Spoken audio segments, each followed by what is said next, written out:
हर विधानसभा क्षेत्र में 60 से 62 हजार लोगों को कम से कम 10,000 रुपया सीधे तौर पर सरकार ने दिया है और पूरा सरकारी तंत्र लगाया गया लोगों को ये बताने के लिए कि अगर आप एनडीए को वोट देते हैं तो आपको 10,000 रुपए के साथ साथ आने वाले 6 महीनों में 2 लाख रुपए तक की सहायता मिलेगी। जिनको आपने 10,000 रुपया दिया है उन सभी महिलाओं को अगले 6 महीने में 2 लाख रुपए तक देने की व्यवस्था कीजिए, क्योंकि अगर वो हो जाएगा तो बिहार से बेरोजगारी दूर हो जाएगी। और अगर आपने ये नहीं किया तो ये बिल्कुल स्पष्ट हो जाएगा कि आपने ये 10,000 रुपया किसी योजना के तहत नहीं दिया था, सिर्फ और सिर्फ वोट खरीदने के लिए दिया था। तो जिनको भैया ये 2 लाख न मिले वो प्रशांत किशोर के पास चले आइए, जन सुराज के साथियों के पास आइए, आपकी आवाज बनकर आपके साथ खड़े होकर ब्लॉक, पंचायत, डिस्ट्रिक्ट के ऑफिसेज में, सरकारी दफ्तरों में हम लोग चलेंगे। जरूरत पड़ेगा नीतीश कुमार के पास चलेंगे। बिहार के बेटा होने के नाते, बिहार के नागरिक होने के नाते मेरा बस एक ही प्रश्न है। हर विधानसभा क्षेत्र में 60 से 62 हजार लोगों को कम से कम 10,000 रुपया सीधे तौर पर सरकार ने दिया है। सिर्फ 10,000 रुपया नहीं दिया, ये कहा कि आपको स्वरोजगार के लिए 2 लाख रुपया दिया जाएगा और उसकी पहली किस्त के तौर पर, बयाना के तौर पर 10,000 रुपया उसको दिया गया और पूरा सरकारी तंत्र लगाया गया लोगों को ये बताने के लिए कि अगर आप एनडीए को वोट देते हैं तो आपको 10,000 रुपए के साथ साथ आने वाले 6 महीनों में 2 लाख रुपए तक की सहायता मिलेगी। इसको करने के लिए पूरा सरकारी तंत्र लगा। जीविका की दीदियों को बैठाया गया, जितने यहाँ पर आशा आंगनवाड़ी सेविकाएं हैं उनकी सैलरी, उनका मानदेय बढ़ाकर उनको जोड़ा गया। लोग कह रहे हैं भैया काडर कहाँ है? मेरे भाई 2 लाख लोगों को, आप ध्यान रखिए, सिर्फ 10,000 रुपए लोगों को नहीं दिया गया है। हर विधानसभा में, मैं बहुत जिम्मेवारी से जो सरकारी आंकड़ा है वही बता रहा हूं, हर विधानसभा में 60 से 62 हजार महिलाओं को 10-10 हजार रुपया दिया गया है।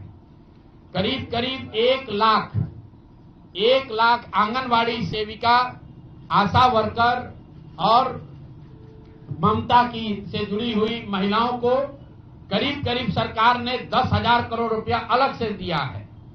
इसके साथ ही विकास मित्र और टोला सेवकों को 25,000 रुपया एक बार में, और जो लोग प्रवासी मजदूर बाहर से आए उनको 5,000 रुपया दिया गया है कपड़ा के नाम पर। तो कुल मिलाकर 29,000 करोड़ रुपया, करीब करीब 29,000 करोड़ रुपया बांटा गया है। 40,000 करोड़ रुपए की योजनाओं की घोषणा की गई है। अब हम यहाँ इसलिए नहीं बैठे हैं ये कहने के लिए कि इसी वजह से हम लोग चुनाव हार गए। मेरा अब सीधा सरकार से एक आग्रह है कि आपने 2 लाख रुपए देने का वादा किया है, जनता ने आपको मत दे दिया, अब आप सत्ता में बैठे हैं, तो कृपा करके जो 1.5 लाख महिलाएं, 1.5 करोड़ महिलाएं हैं जिनको आपने 10,000 रुपया दिया है, उन सभी महिलाओं को अगले 6 महीने में 2 लाख रुपए तक देने की व्यवस्था कीजिए, क्योंकि अगर वो हो जाएगा तो बिहार से बेरोजगारी दूर हो जाएगी, बिहार से पलायन बंद हो जाएगा। और अगर आपने ये नहीं किया तो ये बिल्कुल स्पष्ट हो जाएगा कि आपने ये 10,000 रुपया किसी योजना के तहत नहीं दिया था, सिर्फ और सिर्फ वोट खरीदने के लिए दिया था। तो वोट खरीदने के लिए पैसा दिया गया है कि किसी योजना के तहत पैसा दिया गया है, सरकारी योजना के तहत, इसका प्रमाण इस बात पर है कि आने वाले 6 महीने में सरकार ने स्वरोजगार के नाम पर जो पैसा जारी किया है उस क्षेत्र में और पैसा और मदद जारी की जाती है या नहीं की जाती है। हम लोग एक भी विधायक न जीते कोई बात नहीं, जन सुराज, और कई लोगों का सवाल है नीतीश कुमार को 25 सीट आने की बात है, तो मैं आपके सामने घोषणा कर रहा हूं कि जो 25 सीट हमने बात कही थी उस पर बिल्कुल कायम है। अगर नीतीश कुमार ने, उनकी सरकार ने ये वोट खरीदा नहीं है, इनको 2-2 लाख रुपए दे दे, मैं बिल्कुल राजनीति से संन्यास ले लूंगा, उसमें कहीं कोई दिक्कत नहीं है, कहीं कोई दिक्कत नहीं। बिहार के 1.5 करोड़ लोगों को 2-2 लाख रुपया नीतीश कुमार दिलवा दे, मैं मान लूंगा कि हमारे आकलन में गलती थी, हमारी गलती थी। और हमारे आकलन की बात छोड़िए, अगर बिहार से बेरोजगारी दूर हो जाए, पलायन बंद हो जाए, 1.5 करोड़ परिवार, टोटल 2.5 करोड़ परिवार में अगर 1.5 करोड़ परिवार की गरीबी दूर हो जाए तो प्रशांत किशोर को विधायक बनने की, राजनीति करने की कोई जरूरत नहीं है, हम दूसरा काम कर सकते हैं। तो आपका अगर ये सवाल है कि 25 सीट की बात है, बिल्कुल 25 सीट से ज्यादा नीतीश कुमार को ना आना चाहिए था, ना आता। एक ही फैक्टर है, ये पैसा बांटकर जो वोट आपने खरीदा है, खरीदने का आप पर इल्जाम है। तो इसको आप इतने 20 साल से आप मुख्यमंत्री हैं, तो आप इस इल्जाम को धो दीजिए। अगले 6 महीने में 1.5 करोड़ लोगों को, 1.5 करोड़ परिवार को स्वरोजगार की व्यवस्था कर दीजिए। और अगर नहीं कीजिएगा तो हम लोग यहीं पर हैं। मैं आपके सामने एक नंबर जारी कर रहा हूं, मेरा अपना व्यक्तिगत ऑफिस का 91-216, 91-216। जितने लोग हैं जिनको भी 10,000 रुपया का बयाना नीतीश कुमार सरकार ने, अधिकारियों ने, जीविका की दीदियों के माध्यम से दिया है, इस आश्वासन के साथ कि अगर आप नीतीश कुमार को, एनडीए को वोट देंगे तो आपको 2 लाख रुपया 6 महीना में मिलेगा। तो मेरे भाई, अब समय चालू हो गया, आप आ गए हैं सत्ता में और हम लोग आराम से बैठे हुए हैं बिहार में। हर वो महिला, हर वो परिवार जिसको 2 लाख रुपया नहीं मिलता है, आप प्रशांत किशोर से संपर्क कीजिए, आप जनसुराज से संपर्क कीजिए। अब सलाह का समय खत्म हुआ, अब संघर्ष का समय शुरू होगा। हमने 3.5 साल लोगों को सलाह दिया है, हमने 3.5 साल लोगों को जाकर घर घर हाथ जोड़ा है, कभी वोट नहीं मांगा। लोगों को यही कहा कि अपने बच्चों के लिए वोट दो, अच्छे लोगों को जिताओ। लोगों ने अपने हिसाब से अच्छे लोगों को जिताया है।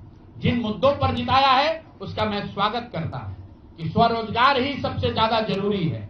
उसका वादा एनडीए की सरकार ने किया है, नीतीश कुमार ने किया है और 10-10 हजार रुपया बानगी के तौर पर, एडवांस के तौर पर उन महिलाओं को दिया है। तो अब अगले 6 महीना में उन सभी महिलाओं को, उन सभी परिवारों को नीतीश कुमार की सरकार स्वरोजगार का अवसर दे, उनको 2 लाख रुपए की मदद दे, ताकि वो 1.5 करोड़ परिवार के लोग बेरोजगारी से बाहर निकल सके, गरीबी खत्म कर सके और उनके बच्चे गुजरात में, तमिलनाडु में जाकर मजदूरी न करें। और अगर ये नहीं होगा तो हम लोग तो विधानसभा में हैं नहीं। जनता ने जो आदेश दिया है कि गांव गांव घूमिए और लोगों की मदद कीजिए, तो जिनको भैया ये 2 लाख न मिले वो प्रशांत किशोर के पास चले आइए, जनसुराज के साथियों के पास आइए। आपकी आवाज बनकर, आपके साथ खड़े होकर ब्लॉक, पंचायत, डिस्ट्रिक्ट के ऑफिसेज में, सरकारी दफ्तरों में हम लोग चलेंगे। जरूरत पड़ेगा नीतीश कुमार के पास चलेंगे, क्योंकि उन्होंने कहा है कि 10,000 रुपया बयाना ले लीजिए, जब मैं जीत कर आऊंगा आपको 2-2 लाख रुपए दूंगा, ताकि सब लोग अपने पैर पर खड़े हो जाएंगे। इमरान खान ने अपनी पार्टी शुरू की थी पाकिस्तान में, आज से करीब 25-30 साल पहले, और वो खुद पहले चुनाव में 7 जगह से चुनाव लड़े। उनकी पार्टी तो हारी, वो 7 जगह से खुद भी हारे।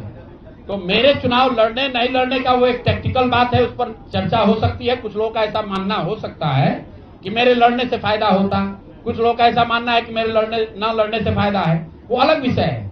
मैं तो आपको पहले एक लाइन में स्वीकार कर रहा हूं कि 3 बरस में जनसुराज ने जो भी प्रयास किया उसको बिहार की जनता ने स्वीकार नहीं किया। ठीक है प्रशांत जी, एक सवाल है। आपने कहा था प्रशांत जी कि जनता से पूछकर हम टिकट देंगे। 1 मिनट, आप बिहार को समझ नहीं पाए। बिहार को मैं समझ नहीं पाया, बिल्कुल मान लेंगे, इसमें क्या दिक्कत है। प्रशांत जी, आपने कहा आप मेरे सुनिए, ऐसा है कि मुझे बिहार की समझ कम है या नहीं है, ये कह देने मात्र से अगर आप बहुत खुश हो जा रहे हैं तो आप खुश हो जाइए कि हमको बिहार की समझ नहीं है।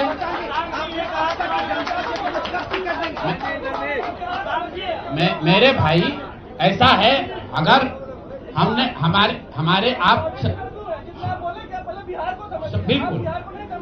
बिल्कुल ठीक बात है, नहीं समझे तो 3 बरस अगर पैदल चल रहे थे तो बिहार को समझने के लिए ही चल रहे थे, अब फिर और चलेंगे, फिर जाएंगे। जनता से पूछा था क्या टिकट बंटवारे से पहले बात।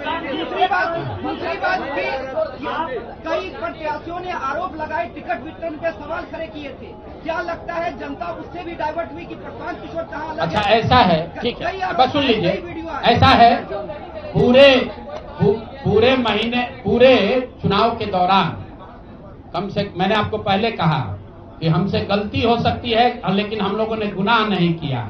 आप लोग जो बात कर रहे हैं वो इस अंदाज में बात कर रहे हैं जैसे प्रशांत किशोर ने कोई गुनाह कर दिया, बिहार को सुधारने का प्रयास करके कोई गुनाह कर दिया है, और आप लोग आए हैं हमारा यहाँ पर पोस्टमार्टम करने।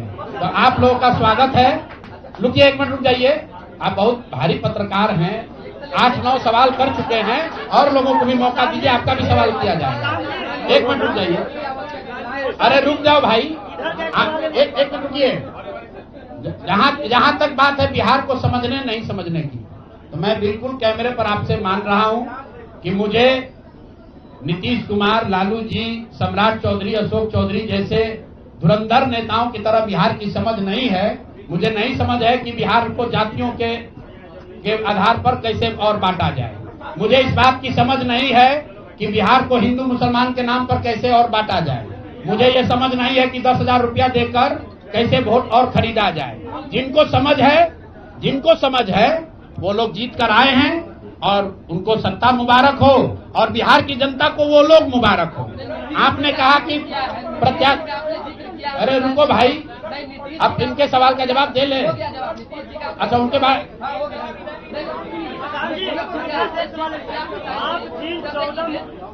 आप जिन 14 मुख्यमंत्री को बनाने की बात कर रहे थे, क्या आपको लगता है कि आपका उनमें अहम योगदान रहा है? कभी खास करके बिहार के कोई योगदान नहीं, कोई योगदान नहीं है। आप लोग जो हम लोग बोलते रहे हैं उसको जाकर देख लीजिए। आपने कहा कि उम्मीदवार गलत चुने हैं। यहाँ जितने लोग बैठे हुए हैं, हमारे बगल में केसी सिन्हा जी चुनाव लड़े हैं कुम्हरार से। ये तो हमको पैसा देकर टिकट नहीं खरीदे होंगे और कुम्हरार की जनता ने केसी सिन्हा को हराकर किसी दूसरे को जिताया है। हमारे बगल में वाईबी गिरी जी बैठे हैं, मांझी से इनको हराकर जनता ने किसी दूसरे को जिताया है। तो मेरे भाई, मैं समझता हूं कि अगर केसी सिन्हा नहीं जीते तो उससे केसी सिन्हा के जीवन पर कोई फर्क नहीं पड़ेगा मेरे भाई, कुम्हरार की जनता के जीवन पर फर्क पड़ेगा। अगर आपने मांझी से वाईबी गिरी को हरा दिया तो वाईबी गिरी का कोर्ट का प्रैक्टिस नहीं बंद हो जाएगा, मांझी के लोगों की दिक्कत जो है वो बढ़ेगी। लेकिन फिर वही बात है, जनता मालिक है, वो वही चाहते हैं। अगर आप खिचड़ी खाना चाहते हैं तो आपको कोई पुलाव कैसे खिला देगा? आप खिचड़ी खाइए और आनंद लीजिए। जनता ने आपको वोट नहीं दिया, जनता का दोष है। लोगों ने आपको वोट नहीं दिया, लोगों का दोष है।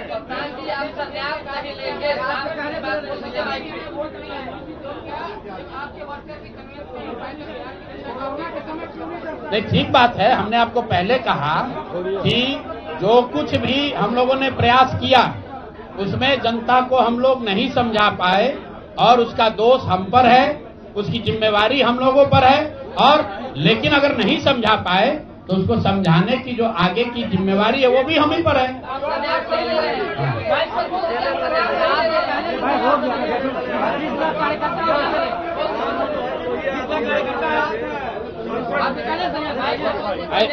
ऐसा है, आप भी बिहार के ही हैं और इतना भी नहीं उद्वेलित होइए, इतना भी मत उछलने लगिए कि जैसे हम लोग सब एकदम खत्म है। आपकी बात को सुन लिया गया, आपको अलग से साक्षात्कार चाहिए।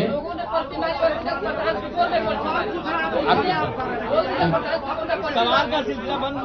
चलिए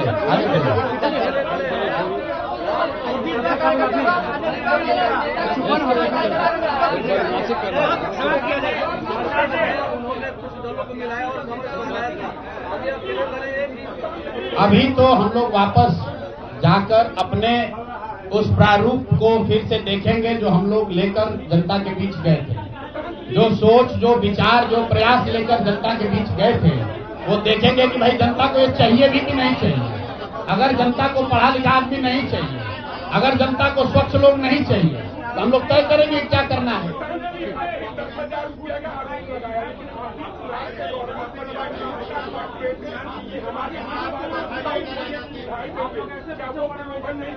प्रलोभ, देखिए, चुनाव के दौरान वादा करना एक बात है और किसी को रुपया दे देना दूसरी बात है। पहली बार देश के इतिहास में ऐसा हुआ है कि वोटिंग के पहले 2 दिन पहले, 4 दिन पहले आपको बजाबता घर बुलाकर 10,000 रुपया दिया गया है और ये कहा गया है कि आप अगर एनडीए को वोट देंगे, नीतीश कुमार को वोट देंगे तो आपको 2 लाख रुपए तक की और राशि आगे मिलेगी। ऐसा इस देश के राजनीतिक इतिहास में पहले कभी नहीं हुआ है। ऐसा कभी नहीं हुआ है कि आचार संहिता के बाद, आचार संहिता लागू होने के बाद आप एक एक विधानसभा क्षेत्र में 60 से 62 हजार महिलाओं को 10-10 हजार रुपया दे रहे हैं और आप राजनीतिक सूचिता की बात करते हैं, यह बात उचित नहीं है। न्यायालय का दरवाजा खटखटाएंगे। 10,000 रुपए की बात आपने कही, 10,000 रुपए चुनाव से पहले देने लगे थे लोग। आपने कहा कि 25 से ज्यादा सीटें आएंगी तो चुनाव से पहले ही आपने कहा था कि आप इस्तीफा दे देंगे जी। तो कंडीशन अप्लाई उस समय क्यों नहीं कर दिया? बिल्कुल ठीक बात है कि आपने कहा, हम पहली बात तो आप लोग कह रहे राजनीति से हम किस पद पे है कि इस्तीफा दे दें?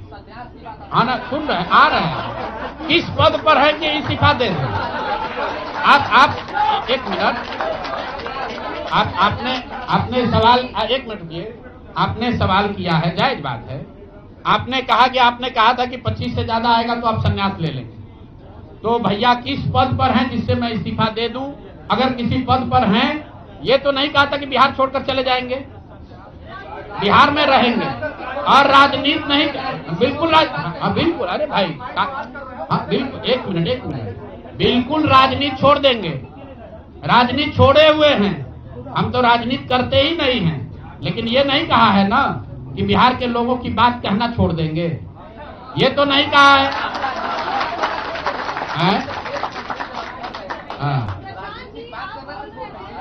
नहीं, आपने ऐसा है, हमने कहा कि अगर 25 से ज्यादा सीट आएगा तो राजनीति छोड़ देंगे, बिल्कुल बात पर कायम है।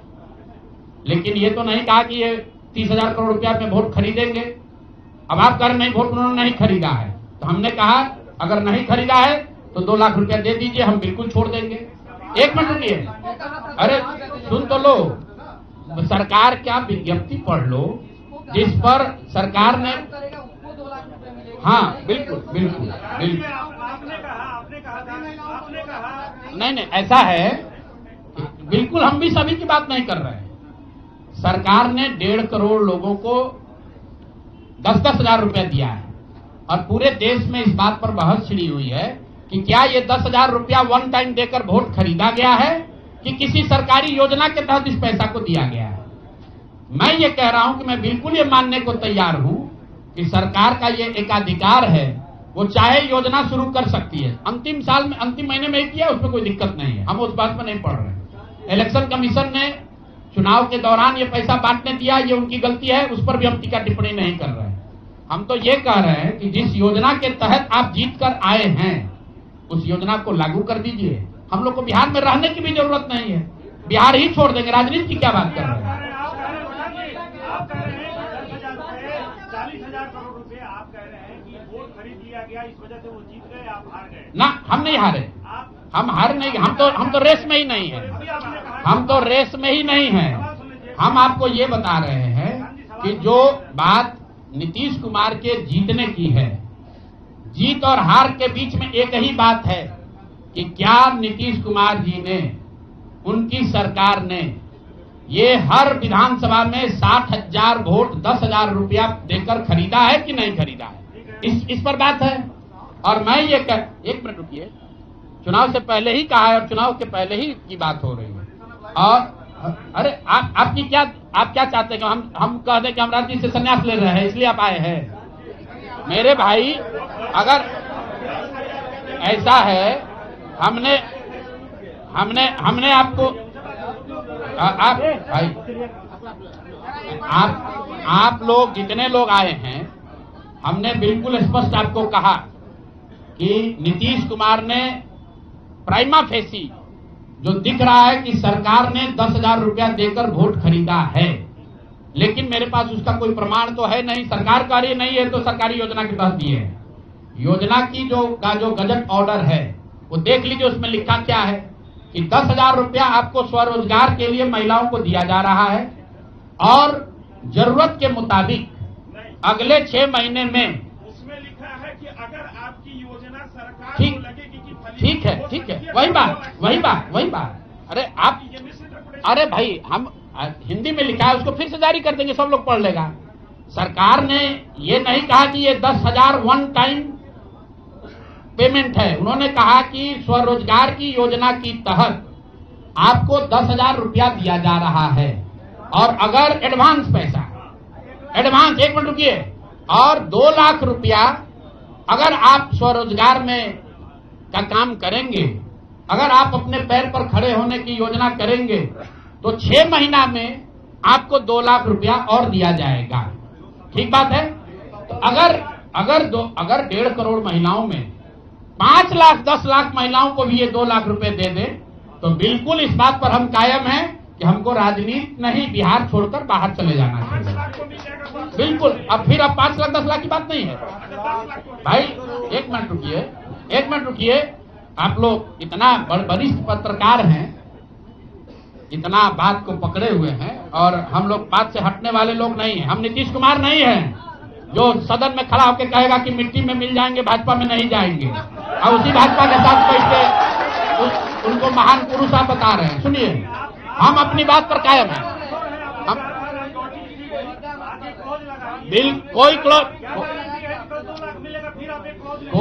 कोई क्लॉज नहीं लगाएंगे।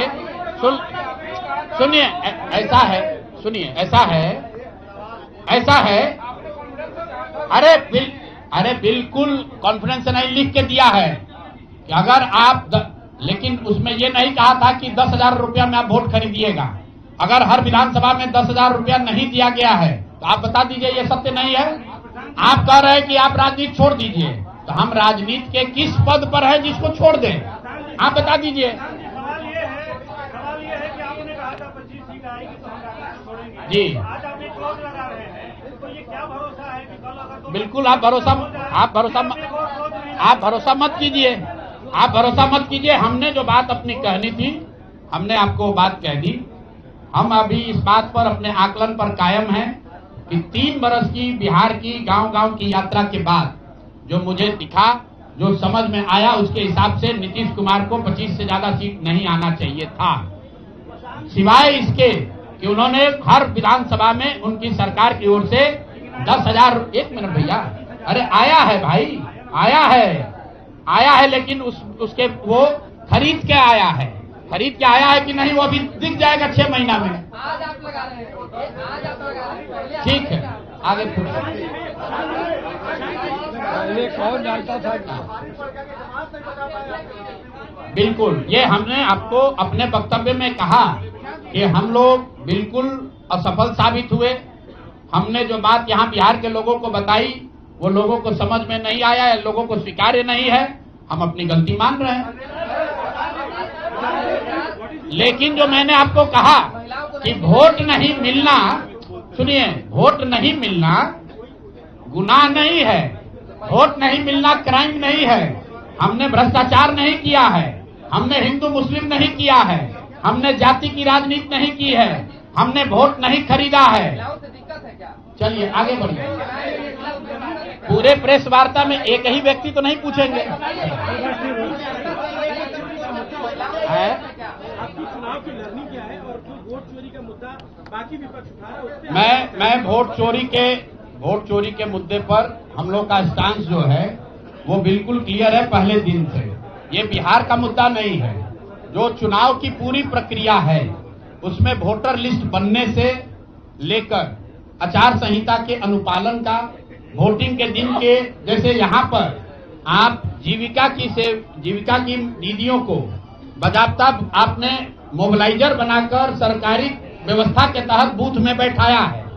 तो पूरे वोटर लिस्ट बनाने की प्रक्रिया, आचार संहिता के अनुपालन की प्रक्रिया, वोटिंग के दिन जो हो रहा है वो, उसमें सरकारी तंत्र का इस्तेमाल, दुरुपयोग या उपयोग, और वोटिंग के बाद जो महाराष्ट्र से लगातार दिख रहा है कि अंतिम 2 घंटे में 15%, 20% एक्स्ट्रा वोट होना, फिर चुनाव आयोग का उसका डिटेल नहीं जारी करना, और 3 दिन के बाद ये बताना कि इतना वोट हो गया। ये बड़े मुद्दे हैं। हम लोग बहुत छोटी पार्टी हैं, हम लोग को तो इतना नहीं ताकत है। लेकिन आपके माध्यम से मैं ये जरूर देश के विपक्ष को ये कहना चाहूंगा कि इस पर गंभीरता से बात करने की, और इसको जरूरत पड़े तो सुप्रीम कोर्ट में ले जाने की जरूरत है कि आज की तारीख में, आज की स्थिति में जो आचार संहिता पहले से बना हुआ है वो कितना कारगर है या नहीं कारगर है। अगर सिर्फ इसमें वोटर रोल की बात नहीं है, SIR सिर्फ वोटिंग रोल की बात है, लेकिन जिस तरह से वोटिंग हुई है, आप बताइए कि सुरक्षा कर्मियों में होम गार्ड को यहीं पर इसी बिहार में लालू जी की जब सरकार थी, टीएन सेशन का जमाना था, उन्होंने कहा था कि नहीं कोई लोकल आदमी यहाँ चुनाव की प्रक्रिया में हिस्सा नहीं लेगा, होम गार्ड का कोई आदमी हिस्सा नहीं लेगा। उसी बूथ पर आप आज के चुनाव आयोग ने उस जीविका दीदी को बैठाया है, जिसको एक तरीके से सरकार ने कॉन्ट्रैक्ट दिया है कि आपको इतने लोगों को वोट दिलवाना है। मैं आपको एक उदाहरण देता हूं। मधुबनी विधानसभा क्षेत्र है, मैं डिटेल में नहीं जाना चाहता था, लेकिन आप कुरेद रहे हैं। मधुबनी विधानसभा क्षेत्र है, वहां से उपेंद्र कुशवाहा जी के पार्टी के उम्मीदवार चुनाव जीत कर आए हैं। मैं पूरे यहां पर जितने मीडिया के साथी हैं, जितने यहां चुनाव के विशेषज्ञ हैं, आप भी यूट्यूबर हैं, मैं दावा कर रहा हूं आज हो 5 महीने के बाद हो, आप मधुबनी विधानसभा क्षेत्र में जाइए, वहां पर एनडीए के प्रत्याशी को 1 लाख से ज्यादा वोट आया है। एनडीए को वोट मिला, 10,000 रुपए के लिए मिला, नहीं मिला छोड़िए, हम इस बात से दंग हैं कि मधुबनी में कितने लोग ऐसे हैं वोटर जो कि उपेंद्र कुशवाहा जी के पार्टी का सिंबल भी जानते हैं। भाई अलायंस वोट तो उनके पार्टी के सिंबल को पड़ा है ना, अलायंस का कोई सिंबल नहीं है। तो आखिर रातों रात पूरे मधुबनी क्षेत्र में, और क्या हुआ मैं नहीं कह रहा हूं, मैं आपको और आपके जरिए पूरे देश के लोगों को यह बताना चाहता हूं कि जो भी लोग सर्वे, सेफोलॉजी, पत्रकारिता, राजनीति में इंटरेस्ट रखते हैं, आप सैंपल के तौर पर कोई 5 कंस्टिट्यूएंसी उठा लीजिए, और जहां पर भाजपा और जदयू के उम्मीदवार नहीं लड़ रहे थे, वो दल लड़ रहे थे जिनका कोई सिंबल भी नहीं जानता है, नाम भी नहीं जानता है, उसको 1 लाख, 1.25 लाख वोट कैसे आया है? हमारे पास कोई प्रमाण नहीं है कि वो वोट कैसे आया, लेकिन राजनीतिक सामाजिक क्षेत्र में जुड़े होने के नाते ये आश्चर्य का विषय है कि जिस मधुबनी क्षेत्र में लोग ये नहीं जानते हैं कि कौन सा प्रत्याशी लड़ रहा है, कौन सा पार्टी लड़ रही है, उस पार्टी का सिंबल क्या है, उसको 1.25 लाख वोट आया है। और जो लोग वहां जीवन भर राजनीति कर रहे हैं उनको वोट नहीं आया। संभव है उनको इतना समर्थन है, लेकिन मेरा आपसे आग्रह ये, भाई देखो 1 मिनट रुक जाइए, आपका सवाल 10 ले चुके हैं, और भी तो लोग हैं, आपका एक और ले लेंगे, आप शांति से बैठिए, ऐसा मत घबराइए, हम यहाँ बैठे हुए हैं। और मेरा आपसे अनुरोध है, मैं कोई आरोप नहीं लगा रहा हूं, लेकिन मधुबनी जैसे 5 सीट का मैं आपको हवाला देना चाहता हूं, जहां पर चुनाव के 12 दिन 15 दिन पहले यह तय हुआ कि कौन पार्टी चुनाव लड़ेगी। उस पार्टी का नाम कोई नहीं जानता है, उसका सिंबल कोई नहीं जानता है, और 1,20,000 वोट अगर किसी विधानसभा में आ रहा है, इसका मतलब है कि हर घर से 2 से 3 वोट आया है। आपको आंधी दिखनी चाहिए वहां पर। ये मतलब विधानसभा के स्तर पर 1,20,000 वोट लाना साधारण बात नहीं है। 1,20,000 वोट आया है, कैसे आया है? इसकी 2 ही वजह हो सकती है, या तो जो 60,000 लोगों को आपने 10,000 रुपया दिया और उन लोगों ने ये जिम्मेवारी ली कि भाई 10,000 रुपया हमको मिला है, मैं और अपने घर के लोगों को वोट मैं दिलवाऊंगा या दिलवाऊंगी, या फिर कोई ऐसी बात है, अदृश्य शक्ति है जो हम लोग को हमारे समझ से बाहर है कि भाई कैसे ये संभव है। और मैं ये नहीं कह रहा हूं कि वहां वोट कैसे पड़ा, मैं आपको खुली चुनौती दे रहा हूं, आज चलिए मधुबनी। मैं 3 दिन से प्रेस इसलिए नहीं कर रहा हूं कि मैंने अपने लोगों को वहां भेजा है, और मधुबनी में मैंने कहा भाई पूछो तो कि उपेंद्र कुशवाहा जी के पार्टी का सिंबल क्या है। 30% लोग को सिंबल नहीं मालूम है कि सिंबल क्या है, और उनको 1 लाख से ज्यादा वहां वोट आया है। मुझे उपेंद्र कुशवाहा जी से कोई लड़ाई नहीं है, उनको उनके पार्टी के प्रत्याशी से कोई मुझे लेना देना नहीं है।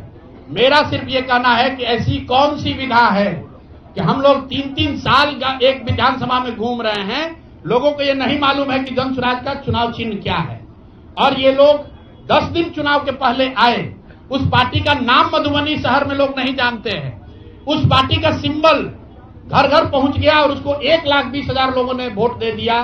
तो मेरे भाई ये बहुत बड़ी चुनाव की विधा है।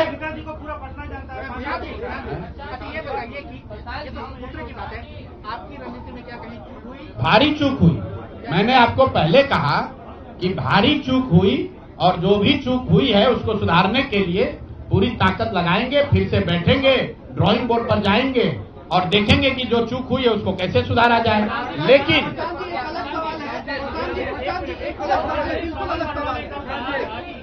सवाल ये है, नहीं, जो टोटल पैसा सरकार ने अनाउंस किया है सितंबर अक्टूबर में, अगस्त और सितंबर को अगर आप जोड़ लेंगे तो कुल 18 योजनाओं की सरकार ने घोषणा की है, उसमें कोई गलती नहीं है। चुनाव के समय जो सत्तारूढ़ पार्टी होती है वो नए योजनाओं की घोषणा वो करते ही हैं। कुल जो सरकार ने घोषणा की यहाँ फ्री इलेक्ट्रिसिटी से लेके युवाओं को बेरोजगारी भत्ता, 10,000 रोजगार के लिए, सारी बातें ठीक है। इसका टोटल बजट हुआ 40,000 करोड़। 40,000 करोड़ में से 29,000 करोड़ रुपए की योजना सरकार ने रोल आउट की। 11,000 करोड़ को तो शुरू ही नहीं किया। और इस 29,000 करोड़ में से जो सबसे बड़ी योजना है वो है स्वरोजगार की योजना, जिसमें हर विधानसभा क्षेत्र में 60 से 62,000 परिवारों में एक एक महिला को 10,000 रुपया दिया गया। और ये कहा गया, सिर्फ 10,000 रुपये पर लोगों ने वोट नहीं दिया गया, लोगों को ये कहा गया कि अगर आप वोट देते हैं तो आपको आने वाले समय में 2 लाख रुपए तक की राशि स्वरोजगार के लिए मिलेगी।